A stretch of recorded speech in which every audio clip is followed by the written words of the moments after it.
Hey guys, welcome. This is Sunday School for November 1st, 2020. And if you're watching this, great, but I want to let you know that you could be here in person. This is our pre-recorded lesson, and it's for anyone who's not comfortable coming or who can't come to in-person Sunday school just yet for whatever reason. But we do also have in-person Sunday school. Now, it is socially distanced and with masks. But Sunday school is back today for this Sunday. But we're going to continue to do this as well, and you'll get basically the same lesson, at least a lesson on the same text as you get in the Frith. But 6th through 12th grade, all in one class for right now, socially distanced with mask. But we are bringing it back. It's here today. November 1st is our first one. But again, we're in Genesis 37 today, where we fast forward. We're doing an Old Testament survey. Last time we looked at Isaac's two boys, Jacob and Esau, and all that happened with them. And now we're going to flash forward a little bit. And now Jacob is the father. He's changed his name. God changed his name to Israel. And we're going to look at his relationship with his many children, and particularly his relationship with Joseph. So that's what we'll be looking at today. About to jump into it. Thanks for joining us.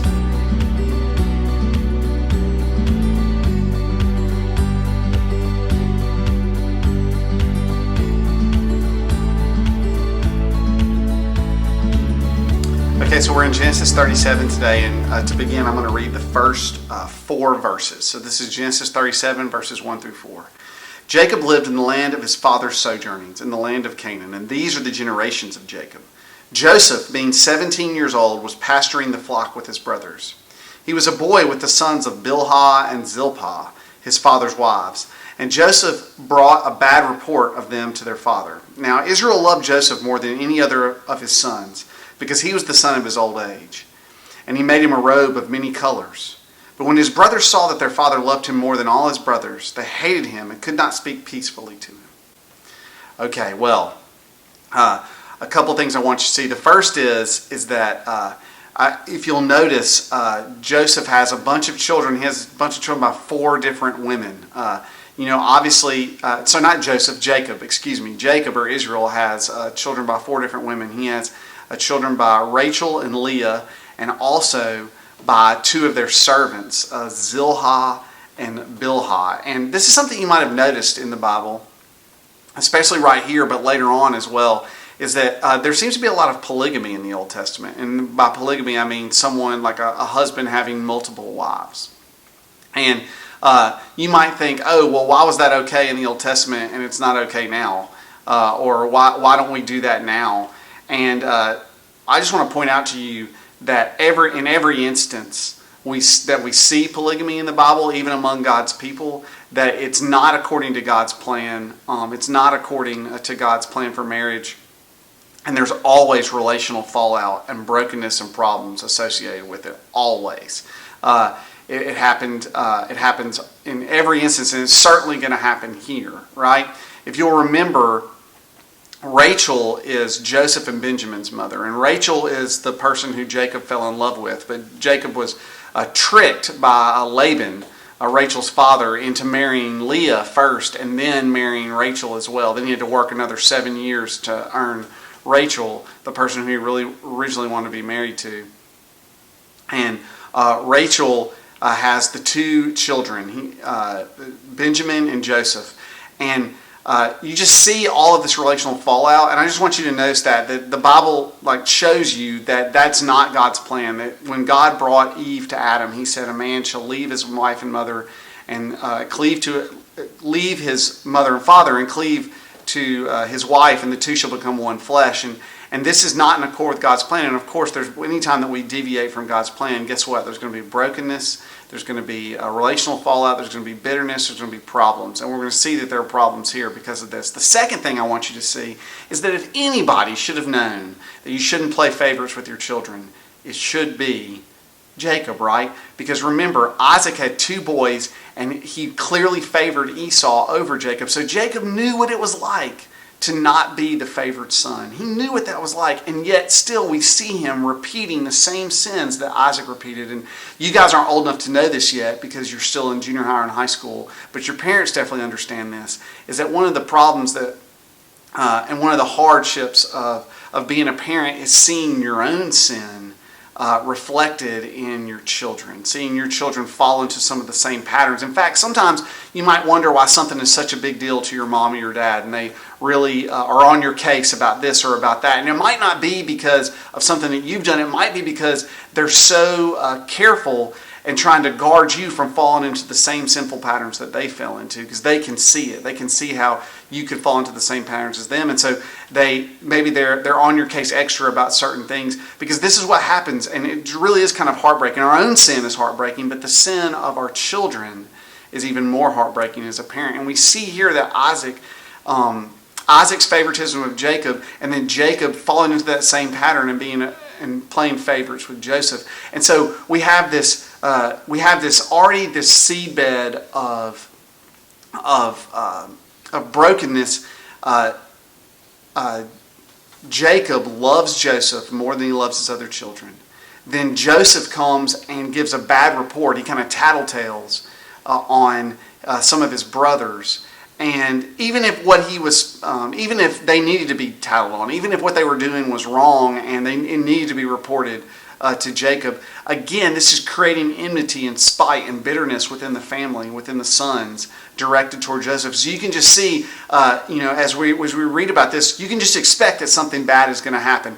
The father loved this one son more than all the others. This son, gives a bad report or tattletales on the brothers. The brothers, when we read in just a couple of minutes when they're planning to get rid of him, you can kind of understand where it comes from. That's not to justify it, but we see, I said at our last lesson, never make the mistake that the people in the Bible are somehow very special, right, or extra holy people. No, these are extremely ordinary people, and the truth of the gospel and the story of the Bible is God taking ordinary people and doing extraordinary things with them. And they weren't any better than anyone else. They were simply better off because God elected to work through them, and you can see that clearly here.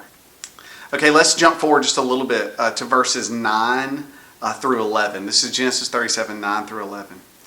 Then Joseph dreamed another dream and told it to his brothers and said, "Behold, I have dreamed another dream. Behold, the sun, the moon, the 11 stars were bowing down to me." But when he told it to his father and to his brothers, his father rebuked him and said, "What is this dream that you have dreamed? Shall I and your mother and your brothers indeed come to bow ourselves on the ground before you?" And his brothers were jealous of him, but his father kept the saying in mind. I had a friend in college. He was a freshman when I was a senior, but he ended up hanging out at our apartment all the time. His name was John Wiggins, so shout out to John Wiggins. He lives in Jackson, Mississippi.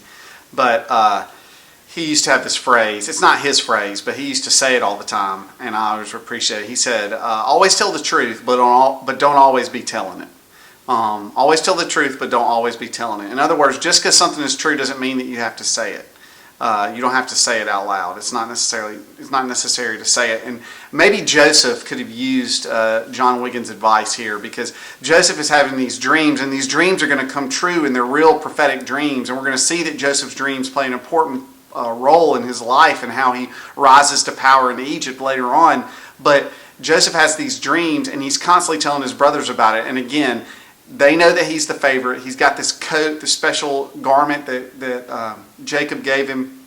He's giving a bad report on some of his brothers, creating enmity between him and his brothers. And now he's like, "Oh, I'm having these crazy dreams. And in these dreams, I'm the center of everything. And you guys are all bowing down to me. Your sheaves are bowing down to my sheave. Or the sun and the moon are bowing down to me." And it's just creating more and more tension. And it's important for us, it's an important lesson for us to realize that a little empathy goes a long way. What do I mean by that? I mean that trying to understand how someone else would hear or see our actions or our words really helps us to communicate in a more loving way, right? You'll never hear me say, "Don't tell the truth." You should tell the truth. But there is this idea that if you just state facts, if you state what's true, then you can't get in trouble for it. That it doesn't matter what anyone else's feelings are. And certainly it doesn't matter how you feel about 2 + 2, it always equals 4, right? But that's not an excuse to speak the truth outside of love. In Ephesians, Paul commands us, speak the truth in love. speak the truth in love. We should always be speaking the truth in love. And sometimes it's not loving to state out loud some things that don't need to be stated out loud, regardless of whether they're true or not. And you can understand that if you have just the slightest bit of what's called empathy, of being able to see things, trying to be able to see things the way that other people see them. I would argue that when you're in high school, a lot of people lack empathy. When you're in junior high, a lot of people lack empathy. And so therefore, you think that the world centers around you, and you only think about how you perceive things and how you are reflected in things and what it matters to you, and you're the center of the world, and you lack empathy. And so therefore, you often get into trouble, maybe the way that Joseph is going to get in trouble. Now, you might not be sold into slavery by your siblings, or you might not be that kind of trouble, but your mouth can get you into trouble. And this is not to justify what the brothers did in any way, but just because it's wrong doesn't mean that we can't understand how it happened. And we can see here that Joseph lacks a little empathy. He fails to realize what he's saying, regardless of its truth, how it affects those who hear it. And it does that to his detriment. And that's a valuable lesson for us as well. All right, let's skip ahead just a little bit further to Genesis 37, verses 18 to 24. This is where it kind of goes down. It all comes to a head. Genesis 37, verses 18 to 24. They, these being the brothers, saw him from afar, and before he came near to them, they conspired against him to kill him. They said to one another, "Here comes this dreamer. Come now, let us kill him and throw him into one of the pits. Then we'll say a fierce animal has devoured him, and we will see what will become of his dreams." But when Reuben heard it, he rescued him out of their hands, saying, "Let us not take his life." And Reuben said to them, "Shed no blood. Throw him into this pit here in the wilderness, but do not lay a hand on him, that he might." And he thought to himself, he might rescue him out of their hand to restore him to his father. But when Joseph came to his brothers, they stripped him of his robe, the robe of many colors that he wore, and they took him and threw him into a pit. The pit was empty. There was no water in it. Okay, I just want you to imagine have in your mind one thing right now. I don't know if you've ever seen the movie Taken, but the movie Taken is about a girl who goes to Europe, and she's not totally honest with her parents about what she's going to do in Europe or where she's going to be, and she gets taken, like human trafficked basically. And it just so happens that her dad is like a special forces crazy guy named Liam Neeson. But the most intense part of that movie, and I think they made Taken 2 and Taken 3 and Taken 4. At this point, the Taken is they're just taking out food. I don't know, I don't know how many times someone can get taken. You need to just stay at home. I guess Taken 5 is COVID. No one was taken. Everyone stayed home. But in that movie, in the very first movie, there's this scene where she's on the phone with her dad, and he's like, "They're going to take you." And she's under the bed, and she's hiding, and she's freaking out. And it's really intense scene and really scary. And that, I just want you to imagine what it must have been like for Joseph, right? For these people who are his older brothers, who he's supposed to look up to and be family with. They strip him of his robe, and they throw him into this dried up well, basically into this pit, and they leave him there. And maybe at first he thought this is a prank, or this is just just picking on me or whatever. But then the realization, these brothers wanted to murder him, and just the fear that he would have experienced. And oftentimes in the Bible, when we read a story like this, we know what's going to happen. And so therefore we don't let this sink into us. But we got to remember that Joseph is just a guy. He's not some kind of emotionless hero like Arnold Schwarzenegger in The Terminator, walking through "Oh, this will be fine. The Lord intends good." No, that's not exactly what he thought at all. At the time, he had to have been scared out of his mind, right? And God had him this whole time. God understood what was going to happen. God was with him and protecting him, even using Reuben to make sure that he's not killed.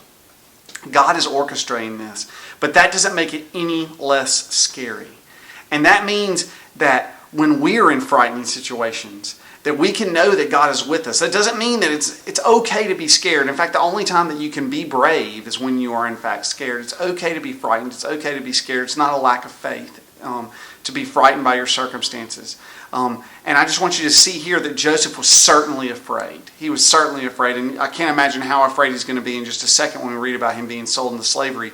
but he was absolutely afraid. And just because you're in fear or because circumstances aren't going your way doesn't mean that God's not with you, and it doesn't mean that you're wrong to be scared. So I just wanted you to see that. Okay, so in verse 26, we'll pick the story back up in verse 26. Then Judah said to his brothers, "What profit is it if we kill our brother and conceal his blood? Come, let us sell him to the Ishmaelites, and let not our hand be upon him, for he is our brother, our own flesh." And his brothers listened to him. Then Midianite traders passed by, and then they drew Joseph and lifted him up out of the pit and sold him to the Ishmaelites for 20 shekels of silver. They took Joseph to Egypt. Okay, just two quick things here. One, Joseph, the chosen son, is sold or betrayed for silver. I hope that you're seeing that. And I hope that that calls to mind what they paid Judas. If you'll remember, they paid Judas in silver to betray Jesus. So yet again, no way to know that reading Genesis right now that that's going to happen. But when that happens in the New Testament, when they pay Judas and the Son is betrayed for silver and Jesus Christ is betrayed for silver, it ought to hearken us back to Joseph, right? That sold by one of his brothers, his disciples, betrayed by one of his brothers. Here, Joseph sold for silver to Egypt, into slavery in Egypt by one of his brothers. That's called biblical theology. We're looking at the theme that happens, how it repeats itself, and we see that here. So don't miss that. Don't miss that. Second thing I want you to see is just how callous these brothers are. All right, and how deeply simple. And I want to remind you that these are the fathers of the 12 tribes of Israel. So, lest you think that the Bible is written by Hebrews and it makes Hebrews and the Jewish people look really awesome, it does not. It is a self-deprecating book, because here the 12 sons, the fathers of the 12 tribes of Israel, the 12 sons of Jacob, they're getting together, and Judah says, Judah, this is the tribe that Jesus will come from, by the way. Judah says, we don't make any money if we kill Joseph. It might be fun to get rid of this guy, but instead, why don't we profit off it a little bit? Again, do you see how messed up these people are? These are the people that God uses. And again, that's good news for us, because oftentimes we're messed up and we betray. Not oftentimes, pretty much all the time, we betray, we lie. We think about our own ends and our own benefit more than and maybe even regardless of what it might cost someone else. So I just want you to see that here, is that they betray Joseph, they betray him for silver. It ought to ping in our minds the idea of Judas betraying Jesus Christ for silver. But also, I just want you to see just how callous and messed up these people are, that the Bible is a story about real people who are really messed up, and they're used by a good God to do great things. So one more section and then we'll be done. Our last section of Scripture is Genesis 37, starting verse 34. The brothers go and tell Jacob that they've killed Joseph. Then Jacob tore his garments and put sackcloth on his loins and mourned for his son many days. All his sons and all his daughters rose up to comfort him. But he refused to be comforted and said, "No, I shall go down to Sheol to my son, mourning." Thus his father wept for him. Meanwhile, the Midianites had sold Joseph in Egypt to Potiphar, an officer of Pharaoh, the captain of the guard. Just one other thing here from this section is that I want you to see how these brothers, they trapped themselves in a lie. And they had to, because they sold their brother into slavery and because they told the story about him being killed by a wild animal, Jacob is understandably so upset and depressed. And it says in verse 35, all his sons and all his daughters rose up to comfort him. Now imagine how terrible those brothers felt about comforting their dad about the loss of their brother, when they knew that he was not dead, when they knew that that no animal had attacked him, when they knew that they had actually sent him away into slavery and sold him to the Midianites. I just want you to imagine what was going through their mind, because this is very informative for us about what it means to lie, or why lying is so damaging, is that lying traps us. We think that lying is like a key that unlocks us when we're caught in trouble, right? We think that if we can lie, we can somehow, shimmy out of the prison that we've put ourselves in by our behavior or our words, and we can lie and we can get out of it. But actually, lying is like a chain that binds us. They thought maybe this would blow over, but no, it doesn't blow over for Jacob. He mourns and mourns and mourns. And they have to go on living as if Joseph is really dead when they know that he's not. And can you imagine the stress that they would be under, knowing that one day Joseph might just stroll up, come back and say, "Hey, Dad, I'm back. And I never got killed by an animal. These guys over here, my alleged brothers, were the ones who sold me into slavery." And imagine how the brothers felt knowing that was a possibility. And also the guilt that they would feel about the stress and the sadness that they put their parents through. And this is, it's very informative of us when it comes to lying, is that we think that lying helps us escape trouble, and actually what lying does is it ensnares us, it traps us. It's like quicksand. The more that we lie, the more that we struggle against the truth, the deeper we get buried until we're completely buried. And we're going to see that all of this is going to come back on the brothers' heads later on when they have to go down to Egypt for a famine. But I just want you to see this lesson here about lying, is that it's clear here that these guys planned to tell a lie and to deceive their parents, and specifically to deceive their father, and that instead of freeing them up, it actually weighed them down. And that's always what lying does.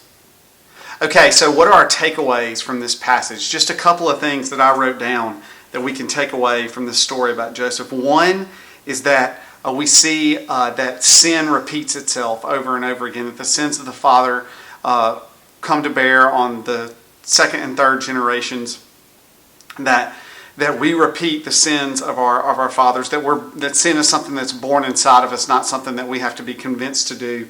Secondly, we see that there is, with a lack of empathy and with favoritism, when we don't show empathy to other people, when we tell the truth regardless of people's feelings and not in love, and when we